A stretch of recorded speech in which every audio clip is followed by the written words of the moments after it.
Bonjour Philippe Rivet. Bonjour. Vous êtes directeur de l'ESDES, qui est une grande école de management post-bac située à Lyon, et vous venez de publier un livre blanc, Le management à l'aube d'une troisième révolution. Alors, première question, est-ce que vous pouvez nous décrire en quelques mots ce qu'est cette troisième révolution? Qu'est-ce qui la caractérise? Alors, il faut faire un tout petit peu d'historique à ce sujet-là. La première révolution, c'était en fait la naissance du capitalisme industriel avec un besoin, je dirais, de production lié à une grosse pénurie, je dirais, dans l'économie. Ensuite est venue la contingence environnementale du fait de la concurrence existant ou naissant entre les acteurs. Et aujourd'hui se pose la question, effectivement, de savoir comment pérenniser la performance d'une entreprise dans un environnement très turbulent. Il y a une modification du jeu des variables qui interviennent à cette performance et c'est l'objet de cet ouvrage qui est paru il y a quelques mois. Alors, quels sont les éléments déclencheurs de cette troisième révolution? D'où vient l'impulsion, en quelque sorte? L'impulsion, elle vient, à notre avis, je dirais, d'une dérive actuelle de l'économie capitaliste qui s'est progressivement financiarisée. Et petit à petit, l'entreprise n'est devenue qu'un véhicule financier, ne considérant que ses objectifs strictement économiques. Et je dirais que cette dérive a produit les problèmes et voire les catastrophes que l'on connaît. Et il est temps aujourd'hui, je dirais, ne serait-ce que pour la pérennité de notre système, d'assagir un petit peu ce capitalisme, et l'entreprise étant le premier acteur, je dirais, des économies libérales et du système capitaliste, il faut s'intéresser au management de l'entreprise. Donc c'est la responsabilité sociale, en fait, qui devient une valeur cardinale de cette troisième révolution. Alors, la notion de responsabilité sociale et environnementale, la fameuse RSE, c'est un concept qui est connu, mais qui commence un petit peu à dater.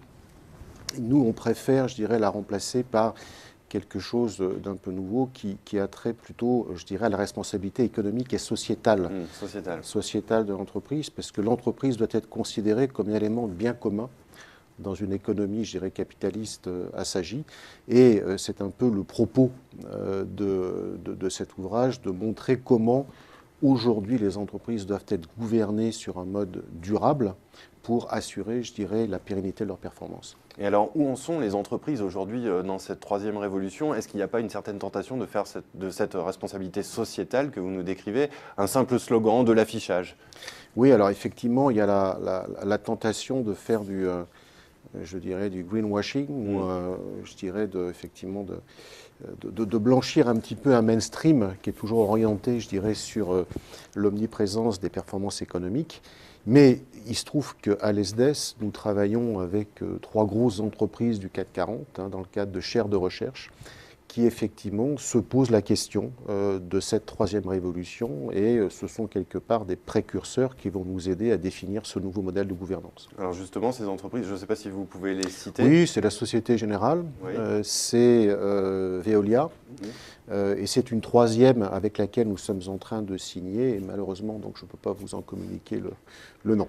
Mais à votre sens, ce sont des entreprises qui servent d'exemple, qui ont déjà pris à bras le corps ces problématiques de la troisième révolution dans le management? Ce sont des entreprises qui ont pris conscience du fait que les choses vont obligatoirement changer, et qui ont pris les devants, je dirais, dans la modification de leur style de gouvernance. Ça, c'est clair. Alors, vous qui êtes directeur d'école, vous êtes directeur de l'ESDES, je le rappelle, comment faire émerger chez les jeunes, chez les futurs diplômés, cette génération de futurs managers qui auront déjà vraiment pris conscience de cette troisième révolution et qui en appliqueront les principes? Alors, déjà, au travers des rendez-vous que l'on peut avoir de présentation de l'école, de discussion avec les candidats et leurs parents, puisque nous sommes une école post-bac et cette variable est importante, il y a une très très forte demande. Beaucoup de jeunes et de parents nous disent enfin une école qui s'intéresse, je dirais, qui prend à bras le corps cette problématique. Pour nous, ça va être très simple. Nous avons une activité de recherche très dynamique sur ce plan-là. Nous allons tout simplement, je dirais, dans une logique de niche, transférer ces apports de la recherche faits en collaboration donc avec les entreprises dont j'ai parlé, dans les cours, et ce, dès la rentrée 2015. D'accord, il y a donc des choses à revoir dans la formation telle qu'elle est pratiquée aujourd'hui? Il y a des choses, oui, il y a bien sûr. Il y a à transmettre un nouveau corpus de connaissances qui est à la croisée de l'économie et d'humanisme, hein, puisqu'on est là pour assagir quand même le capitalisme, pour y réintégrer sa part d'humain qui avait disparu.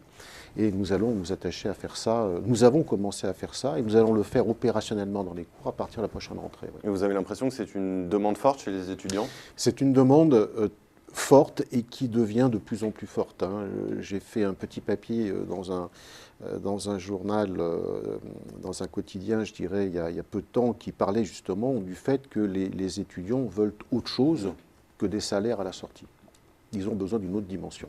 Eh bien, Philippe Rivet, merci de cet éclairage. Je rappelle la publication de votre livre blanc, Le management à l'aube d'une troisième révolution. Il est disponible en téléchargement libre sur le site de l'ESDES. Merci d'être venu. Je vous en prie, merci beaucoup.